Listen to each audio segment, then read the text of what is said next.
We ready? All right, this is Margaret Lark Russell telling us Ka-Ching, how to make real money. Please.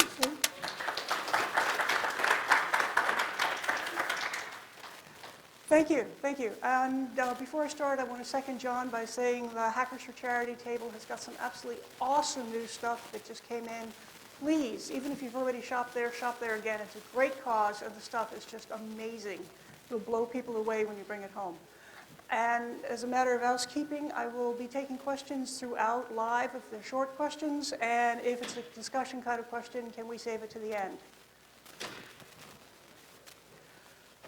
Okay, so it's been a great con, and I've heard just tons and tons and tons of fantastic ideas and things that are going to be eventually great products or are great products. And the question is, what's next? How do you keep the business going? How do you keep energy going? And how do you get that technology into the marketplace and have it used and earn money for you? And the big thing is, don't be afraid of money. I've heard a lot of people say here, oh my God, I can't sell out. Well, it's not selling out. Money is really, really useful stuff.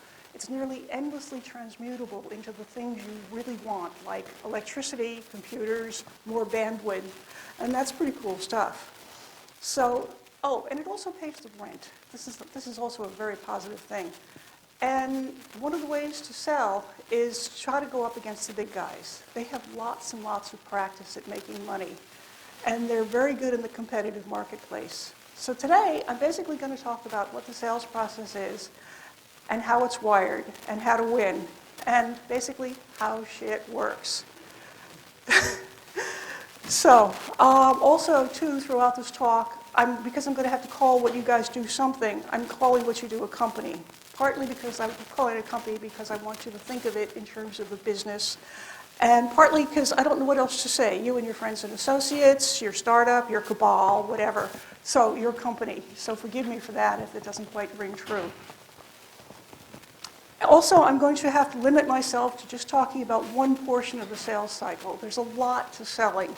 My expertise happens to be in RFIs, RFPs, and RFQs. And to unfold those acronyms, it's a request for information, a request for proposal, and a request for quote. A lot of times when small companies are cultivating leads, particular vendors have enormous influence on the RFP and its content and its focus. And the potential buyer, in discussing with the large companies, they need to describe the problem and they need to describe the technical requirements to solve it.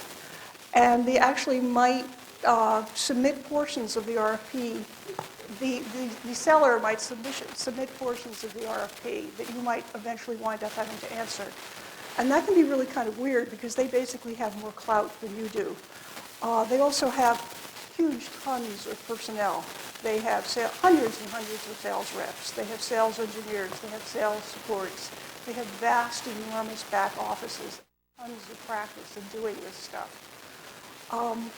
And they also usually have very large proposal departments. I've been in places where the proposal department is pushing 100 people, and that was just one division of this very large company. I've also been in places where the proposal department is 5 or 6 people, backed up with about 100 people that are on call. So there's tons and tons and tons of just enormous competition out there, but there is a way around it. And they have it down cold, you have to learn it. And the thing is, it can be learned. It's a skill, it's a craft, it's just another skill set. If you can code, you can probably write a successful proposal because it's very, very learnable. And the thing is, I can't tell you how to make doing a proposal be less onerous, less horrible, less sucky. And I've heard a lot of people say, oh God, I hate doing proposals. People here, possibly in the audience, saying because they're just dreadful to do. Okay, sorry, we're having a bit of a sound problem. Okay. Okay.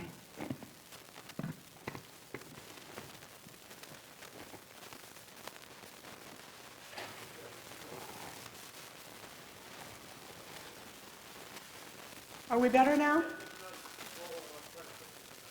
Okay, half a moment. Your patience, please. Okay. Where was I? Oh, right. Let's repeat the cuss word. That's always lots of fun. I can't tell you how to make it suck less, but I can tell you how to make it successful.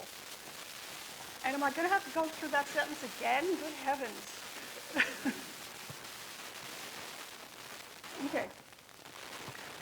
When the customer is trying to purchase something, they have a sales cycle. It's a pretty long, involved sales cycle. It's full of rules, and the customer defines the rules. If it's a business customer, they define the rules.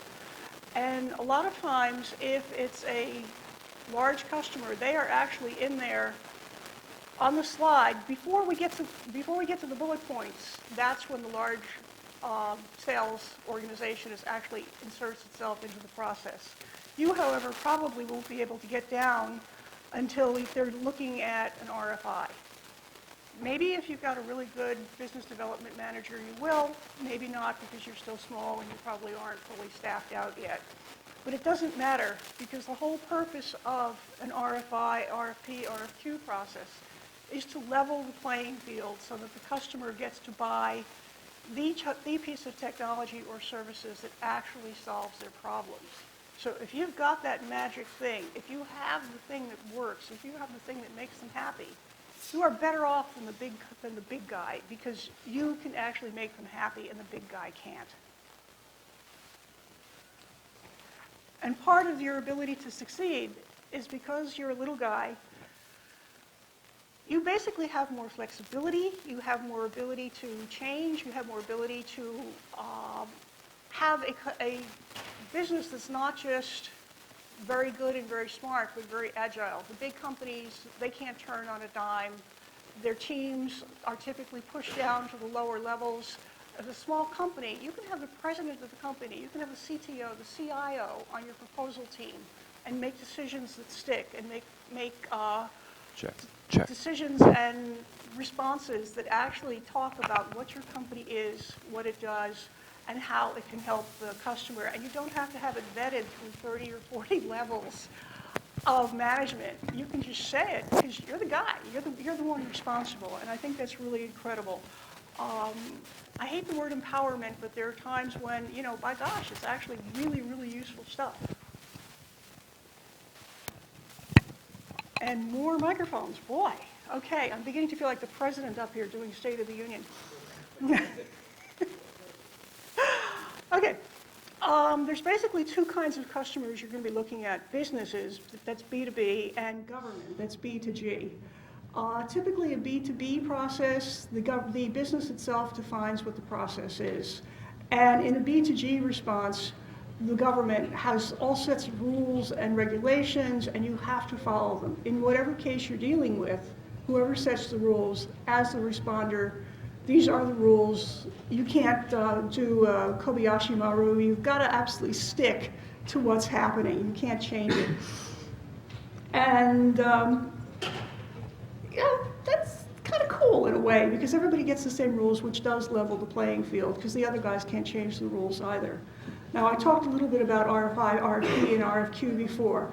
One of the big differences in them, besides what the initials mean, is whether or not there's price involved. If you're talking money, if you're talking anything contractual that will eventually wind up, if you're successful in a contract, it's an RFP or an RFQ, and anything you say in that is legally binding. So if you promise you will send 20 engineers for 20 weeks, you've got to do that.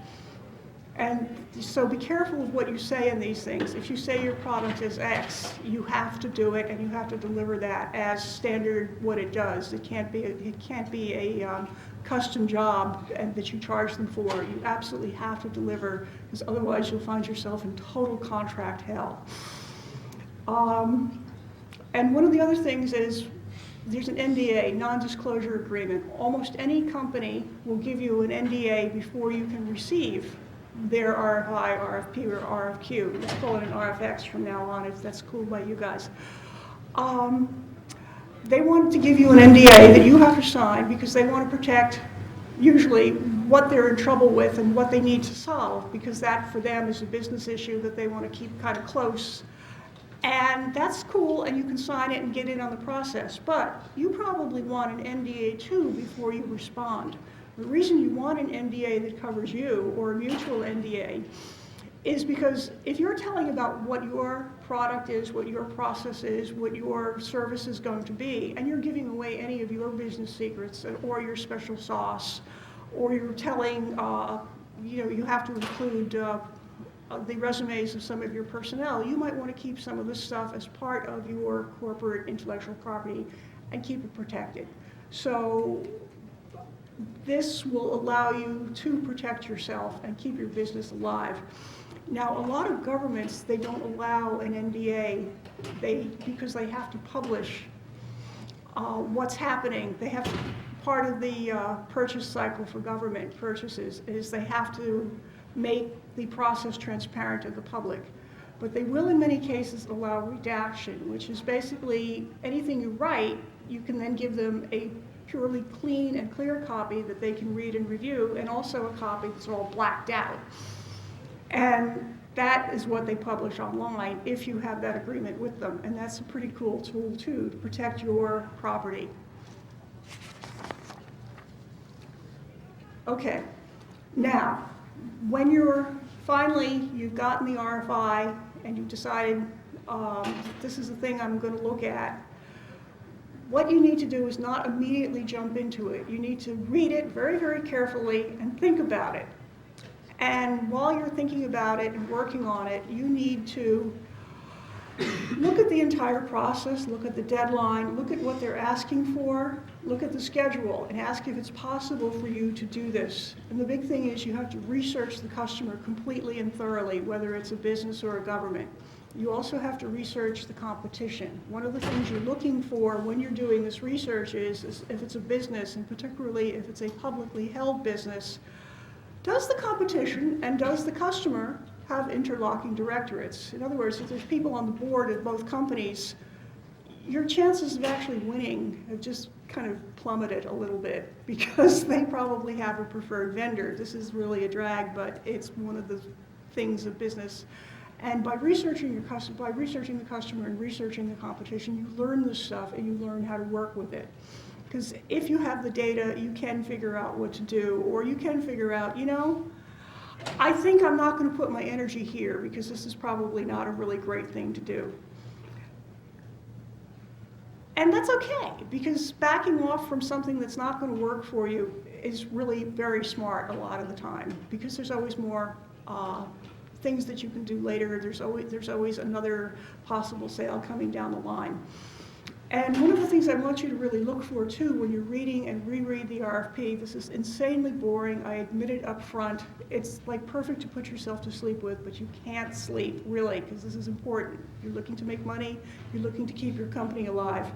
You want to find out what problems they're trying to solve, because you need to match up what your capabilities are with their problems, and can you genuinely solve it? This kind of seems like a no-brainer. You'd be surprised at the number of huge businesses that just sort of say, oh, we're a really big guy. We can solve all your problems. No problem, we're cool. And then they can't, except they claim they can, and they wave their hands and they say magic things and they take somebody out to play golf. You're not about to do that. And it gets weird out there. Typical items in an RFP, when you get the document in, there's going to be things that you're going to have to provide as part of the answer. And they are all determined in the RFP. You have to answer everything. You have to answer everything completely. And you might be kind of unfamiliar with some of the chunks that are in it. These are typical chunks. One of the most important things is the letter of transmittal, which seems kind of like, huh, what the heck is that, and what's its purpose? This basically says that my company is responding to your RFP. The person who is signing this letter is empowered to sign this letter. The person who's signing it is committing this company, our company, to what we are saying in this, that we understand that this is a contract or will be added to a contract, and we are perfectly willing to get into this and do it. And that's just, it's legalese. A lot of people turn it into a sales letter. Please don't do that. Start working on your executive overview immediately. And when you do that, because you're developing it over time, also start working on your costing immediately, because you are constantly, chronically, until the moment you ship this sucker, you are in a go, no-go situation. At any point, you might want to pull the plug. And this is also is a perfectly wonderful, valid, and smart thing to do.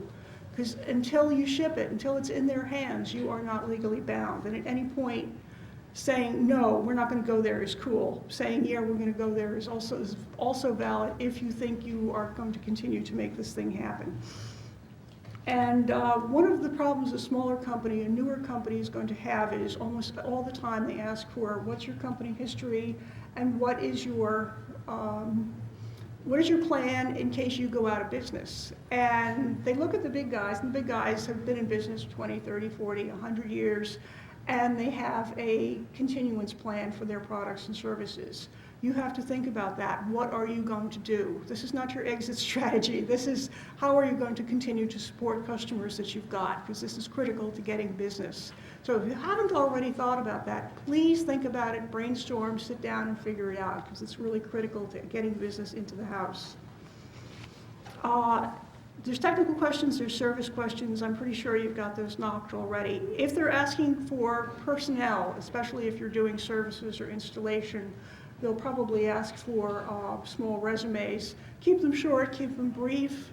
Make sure that they just sort of prove that the person can do the job. You don't have to give, you know, they dig baseball and they have a dog named Sam. That's just completely not part of it. So, you've decided that, maybe, and you're starting to populate the team.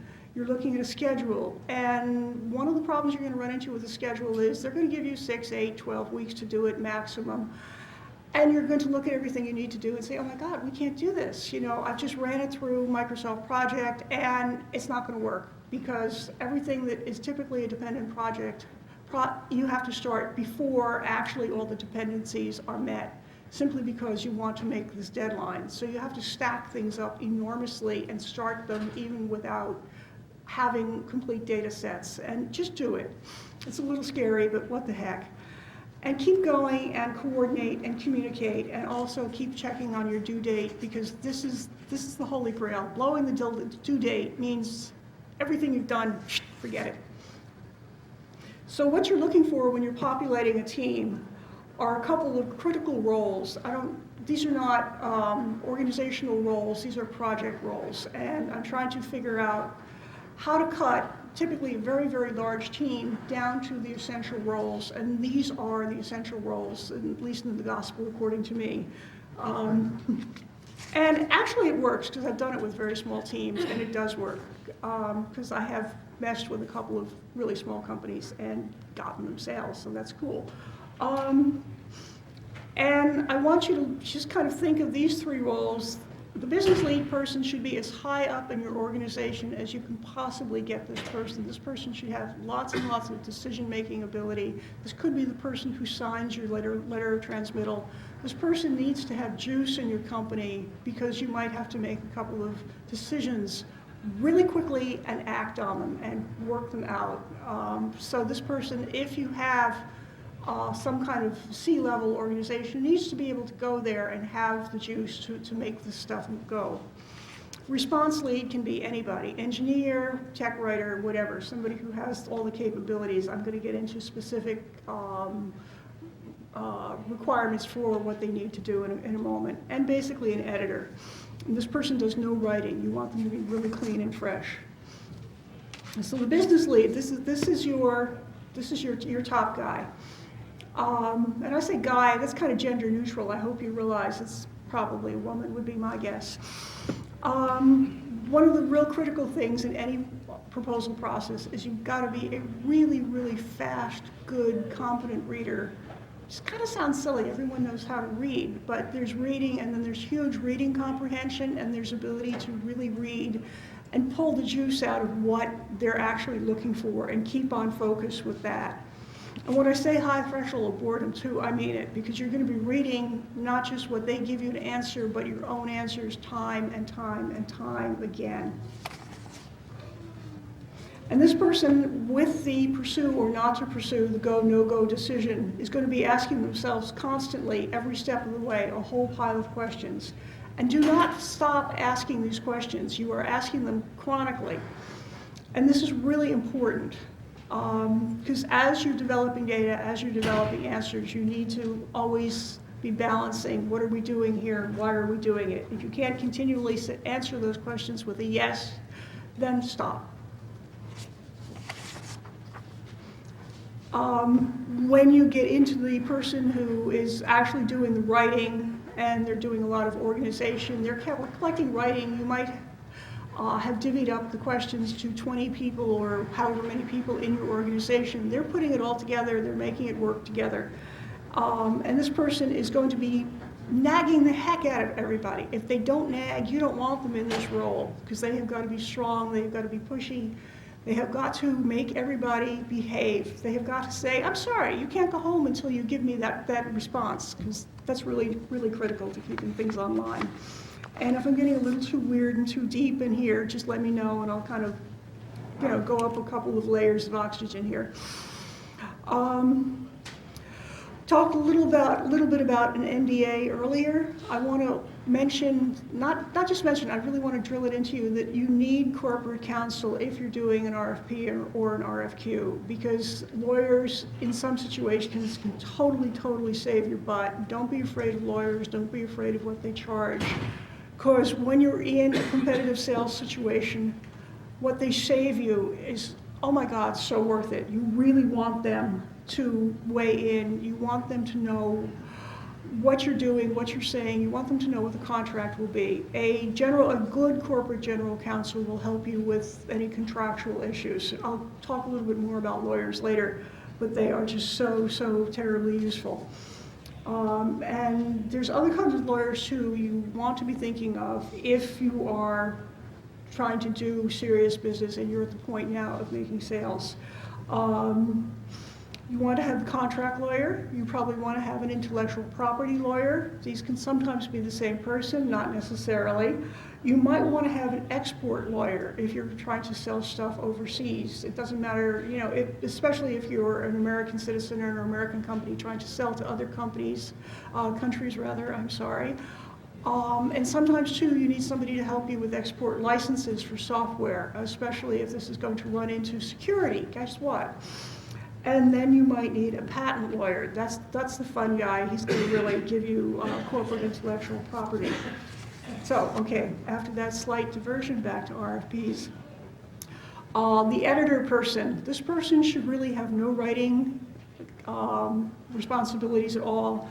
The main thing you want them to do is to make sure that you have answered every single question. A lot of questions come in multiple parts. You want to answer every single part of the question in order to be compliant.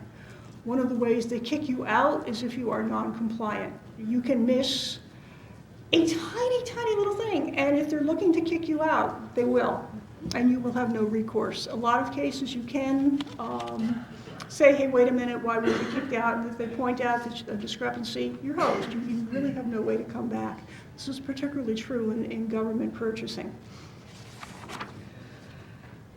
And I cannot believe I'm going to say what I'm now going to say. I was an English major a long time ago. The last edit is going to be for grammar and spelling, and I'm now going to be thrown out of the secret cadre of English majors. It's much more important to have a compliance review to answer every question and sub-question. Also, if you're going to have to demonstrate the product, which is often part of the requirement for making a sale, talk to your demo team, talk to find out what they're demoing, and make sure what you're saying in the response and what you're showing in the demo completely jive and support each other and really help make the sales case. One of the other things you're going to be working on and that the editor is going to be checking for is that you are responding in a way that's competitive. Are you showing off your features? Are you making your product and services look really good? And if you know who the competition is, which frequently you can find out, if you know what they're selling and you know what their product is probably going to be, you can actually sneak in some things that will help you basically fend them off a little bit. And I'll show you about that in a few minutes. And after you've got all that, now you can do the grammar and spelling and make it really good, because one of the things is if you have poor grammar, poor spelling, poor layout, you're not going to look professional. And at this point, you are a professional. You are playing with the big boys, so you really, really, really need to go for that. But only after you've got everything else. Okay, and I've talked a little bit about answering all possible points. You have to get them. Almost all responses are graded by some poor guy who is sitting with a pile of these suckers on his desk, and he's reading them, even if they're 100 pages or 200 pages each, and he's going through the scorecard and he's checking boxes. Be his friend, make his life easy. Use a good typeface and make it easy to find each answer, because you just don't want them to hate you because you're making it hard for them. Just like, why would they hate me? Well, because they're at it for 2 weeks and they're bored silly, and you just you need more people on your team. And part of the thing too is you really want them to know constantly in all of your answers that you are paying attention to their needs, you are paying attention to what they're trying to solve, and that you are solving it in every single answer you give. So this is kind of a joke, but I was talking about questions that have multiple questions built in. And so my belief is that you start an answer with the easiest possible scoring. You can say fully compliant, you can say meets requirements, you can say yes, we do that. But and that works because that will get you the check in the score box immediately before the reviewer glazes over. There's some disagreement about this technique. A lot of people want to front load the response with 2 or 3 pages of marketing ease. I really, really think that that's a bad idea, because you really want the check in the checkbox more than anything else. The drawback to it, though, is you have to be really consistent. You're basically, every answer you can write the exact same, fully compliant or meets requirement or whatever. You do it because you're setting up yes, yes, yes in the reviewer. The problem is, if there's a place where you don't, it really, really stands out. So you have to, 2 things. Remember to put it in every place where you are, and be really careful where you're not. If you think you're like a 50-50 balance, why are you responding to that RFP? And there's a little joke in there, but if you look up the thing, you'll find it. One of the other ways to handle answers is you can add your own features. This is a way to build additional points and get, yes, we meet and we also exceed. So you're pointing out one of your features. And also another way is never do this as the first answer. If you can do a small dig at one of your competitors and never, ever, ever mention your competitor by name, is just say, hey, there's something, that is a problem with some of the things you're asking for. Here's why we think it is. And if at all possible, give it a third-party attribution. I've kind of joked a little and said MIT report because I used to edit it. So other than that, forget it. But you want that third-party attribution at the highest level you possibly can. Because you're not saying it, the experts are, even if you are the expert. Okay. Now, pricing and deal reviews. This is a place where a lot of small companies screw up, and it's a problem because the big guys don't screw it up. They've been working on doing pricing and deal reviews and costing for years. They have all kinds of tables. They have it all worked out. They know to the dime what it's going to cost them to send somebody out in the field, and you don't know that yet. You're working on your costing formula. And I pretty much listed on the slide, and by the way, the slides will be available after, so don't worry about like frantically taking notes. Make sure you list absolutely everything you're going to be selling or supplying, and make sure that you pay attention to how much the cost of the cost is, because you are running a back office as well as a sales office, and you need to take every single penny you're going to spend on that sale into account. And if you decide you're going to undersell what your actual cost is, that's fine, that's your business decision. But make it a business decision, don't make it an oh damn oops. How are we doing on time? 35 minutes after. Oh my God, okay. You got about 20 minutes. I think I'm going a little fast here.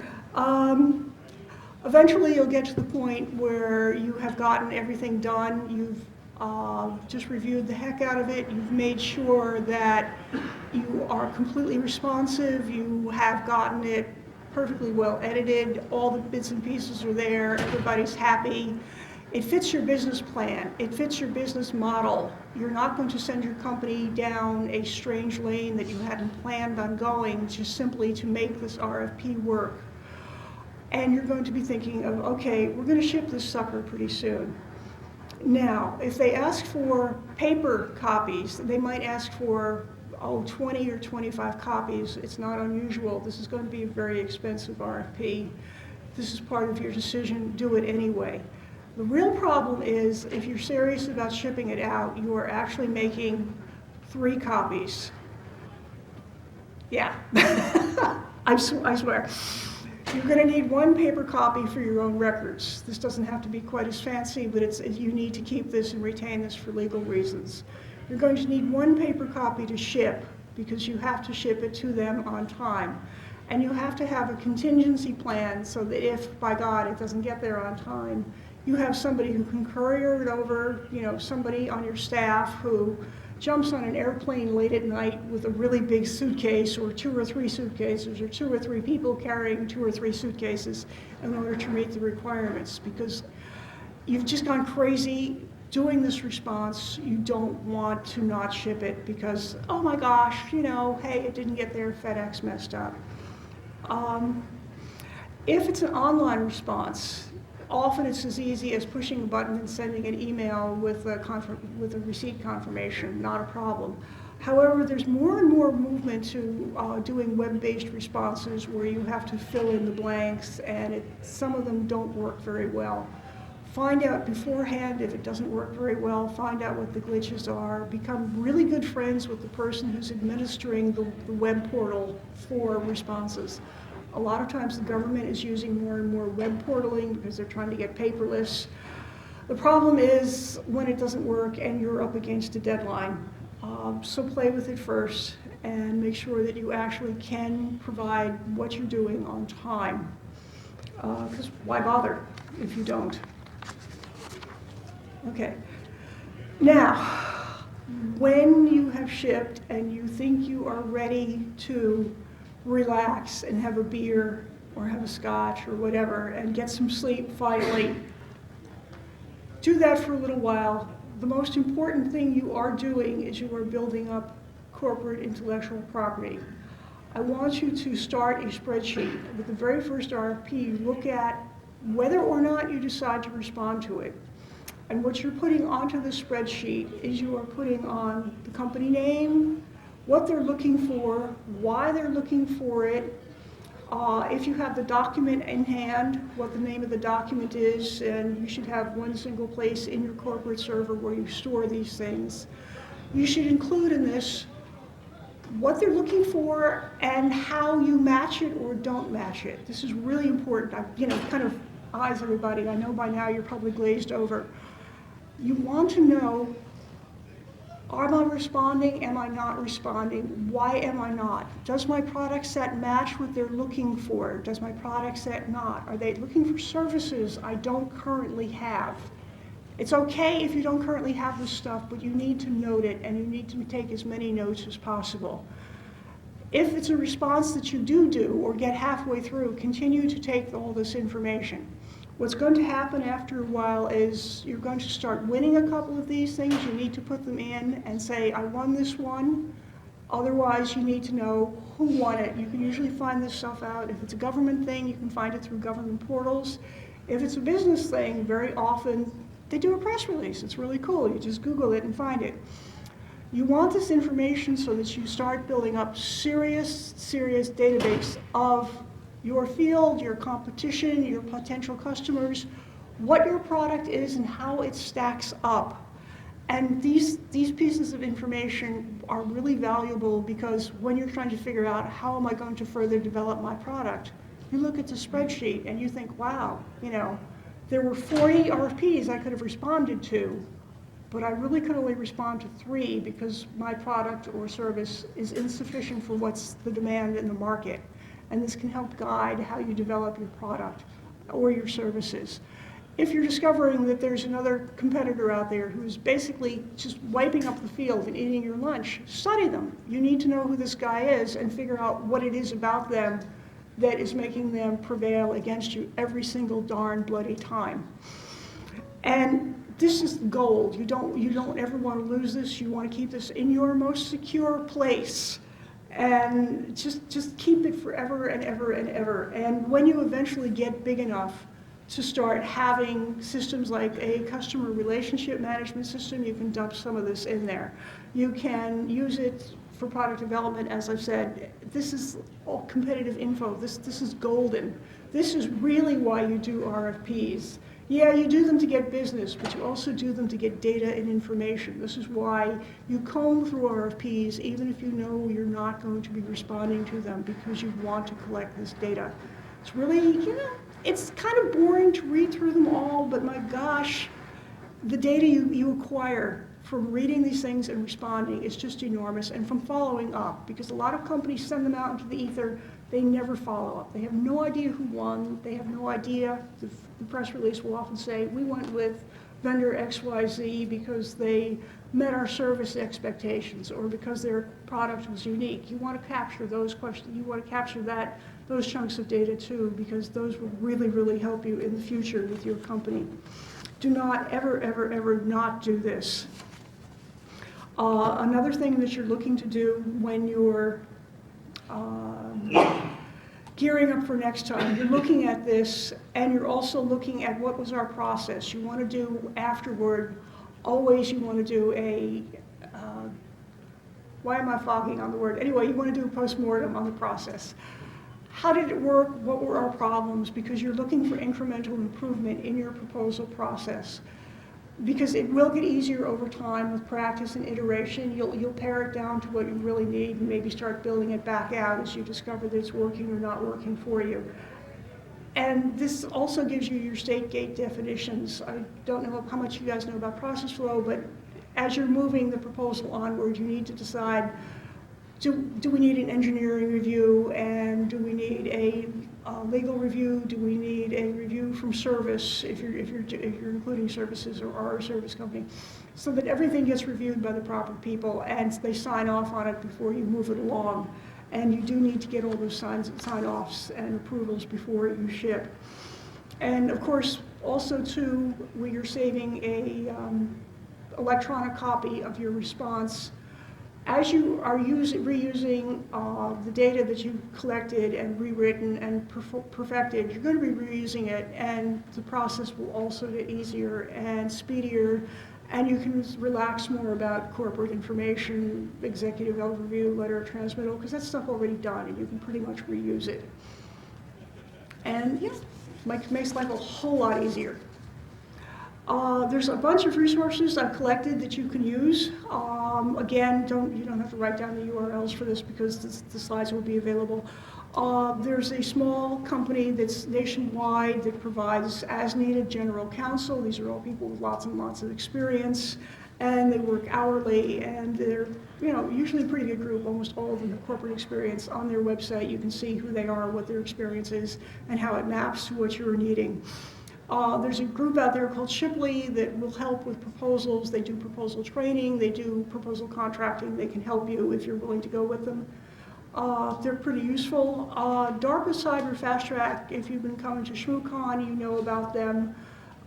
Is Mudge here this year? Peter Mudge. Anyway, they do smaller funding. It's not so much sales as development. They will help you with money. Their proposal process is only a page or two. It's a lot easier. One of the things as a small company too, you are looking at small business set-asides. Now the really cool thing about small business set-asides, for all large government contracts, they have a requirement that 23% goes to small businesses. A small business is any company with a revenue of less than 5 million. If you make more than 5 million, I really want to talk to you.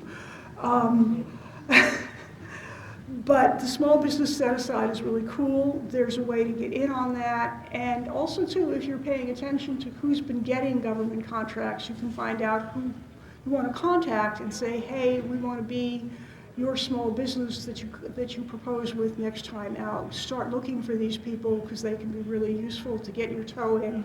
Because you're not the prime contractor, you're the subcontractor, you're going to be making a big chunk of the change, and you're going to be helping yourself make a sale that the big guy is actually guiding. And typically when you are the subcontractor, what you're doing is very much the exact same RFP, it's just you're answering it as your own company, and it's added to the larger company's RFP response. If you need help being a small business, there's a small business agency that's part of the federal government, and there's also the government has got this wonderful, wonderful website out there for finding RFPs and RFQs to respond to. You can search through it by area, by what your expertise is, by locality. It's very, very searchable. It's got a pretty hot search engine. And I kind of recommend it. It's a cool thing to do. Just especially start reading that too, because you're looking to see what people are looking to buy.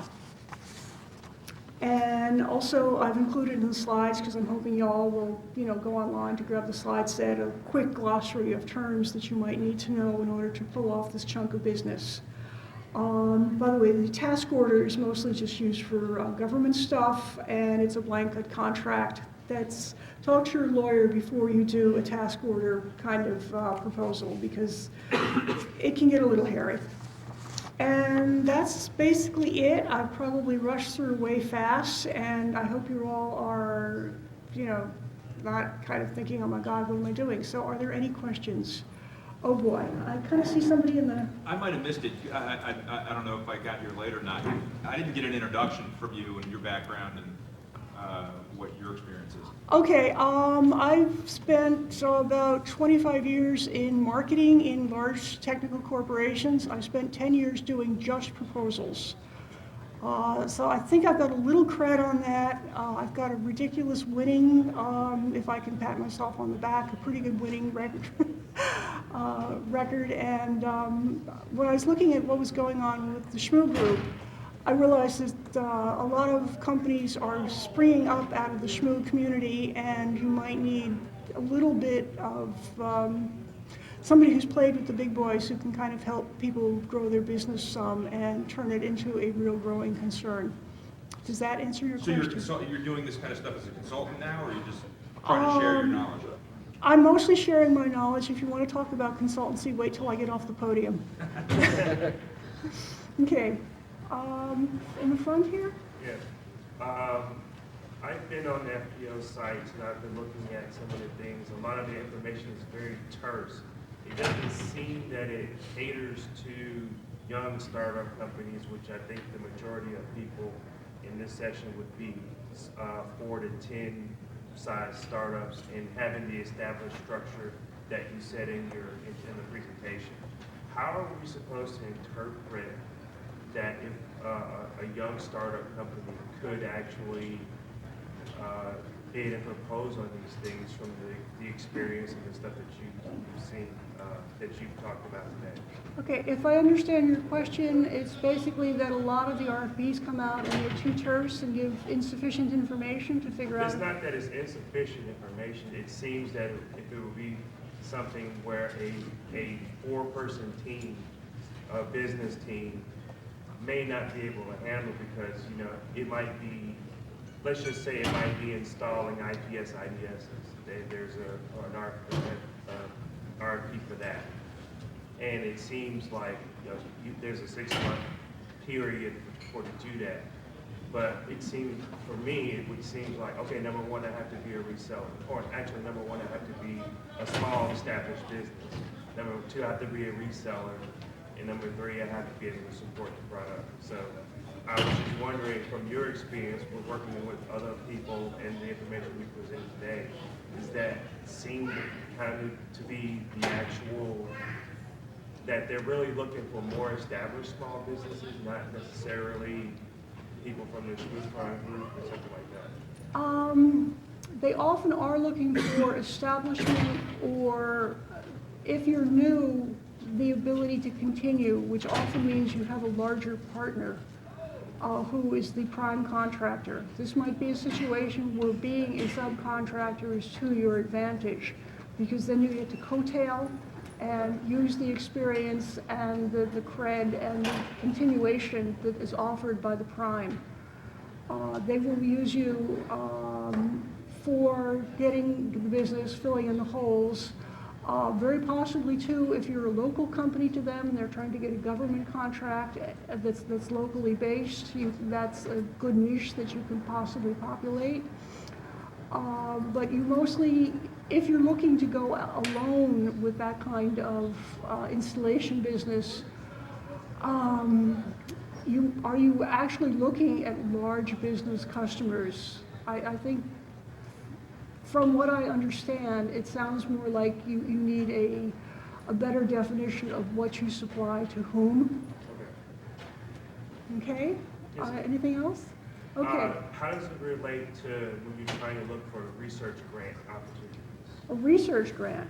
Yeah, if you want to be an organization that uses grant funding to do research in cybersecurity or computation services like that. Okay, research grants are very similar to proposals. You have to look for them and respond to them. I might direct you at the DARPA Cyber Fast Track, because they do a lot of research funding.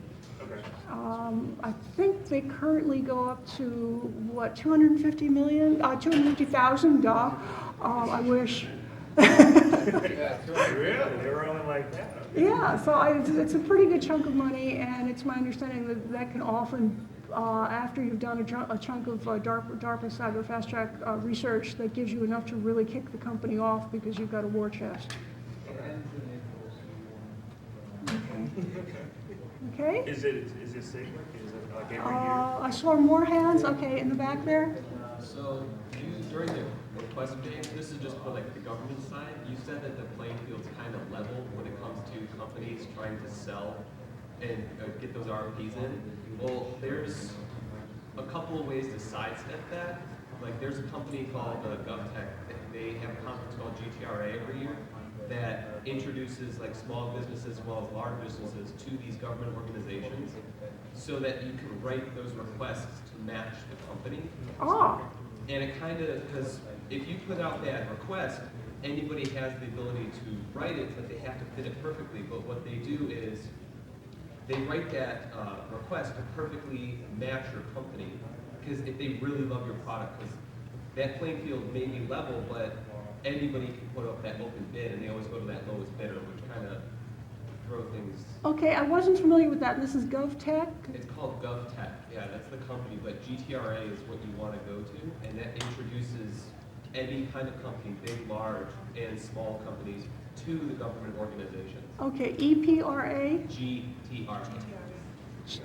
GPRA. GTRA. Gamma, Ray, Alpha. Okay. I just realized I don't have the projector up here, so never mind. Okay, thank you for that, that's wonderful, yes.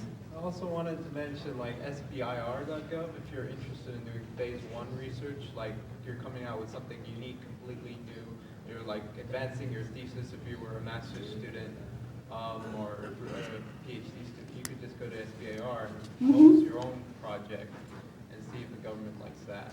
Cool. And they have their own things as well. I created an app for Windows Phone for that. It's called Ah, okay. So do we have more information we wish to share to help each other reap the benefits of technology? Back there again. Yeah. So you also said stuff about the small businesses that you can like customize your businesses so that you're underneath a certain amount of money. For government stuff too, you can have like a HUBZone, which is if you have your company in a certain area that's like a low population of funding, you instantly get government grants for it. Oh, And nice. also, you can be, if you're not just a small company, but like minority-owned, woman-owned, like Yes. any kind of like really minority group, they will pick you way over anybody else because they need to fit this requirement of minority priority groups. Right, yeah, because Yeah. part of the government has it set aside not just for small businesses, but also for small and disadvantaged businesses. And that's, if you're a woman, yes? I was just going to say that one of the reasons to go for a proposal that you don't win is if you are a minority-owned or a women-owned, and the competitors who see you may well see that you've been there a couple of times, even though you didn't make it, you may become a subcontractor target for them. So there are strategic times to apply, to get in there and fail, but to become a known player, and that can also work. I'm seeing into the light. Do we have more? Go into the light. Okay, yes. Do you have any resources or advice for somebody trying to start a request program? There's or sort of like apply didn't really go through formal. Run that one by me again. I'm on the other side where I'm with a mid-size company that we don't have strong diligence.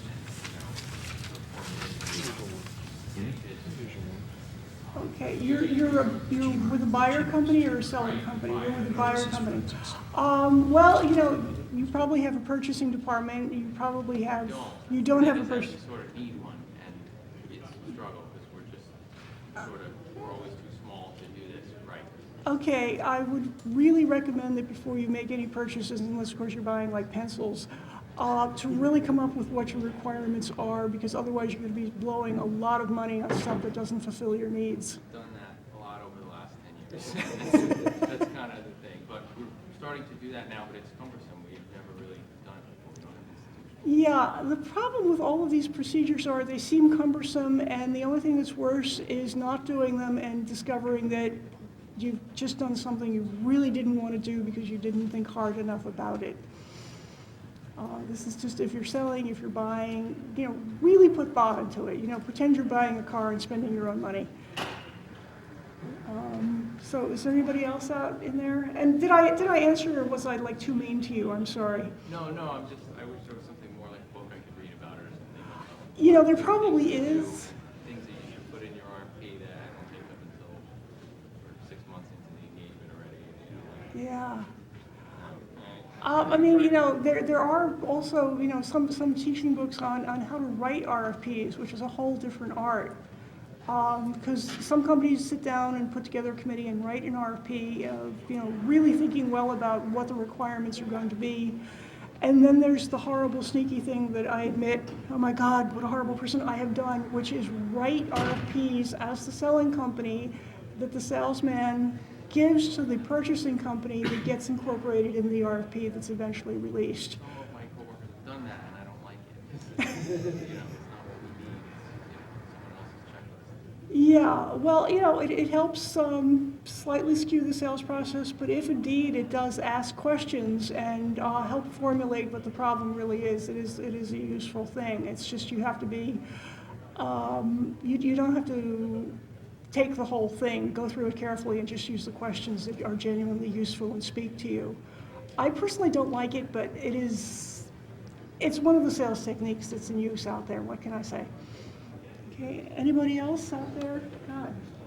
I think we're done for now. Thank you. Oh, hold on. I just wanted to ask, where were you going to post your slides, and what was your contact information? Because I didn't see it on the slide. Okay, there is, I think it goes onto the Shmoo website after the show, because I have to give them my little USB and prove that I was really here. I think I'm really here. Right, there's pictures, it is real. Okay? Yeah, I didn't see email or address on the slides. Okay, You allowed email? I can take care of that. Okay. I do have email. I am that modern, yes. All right, thank you.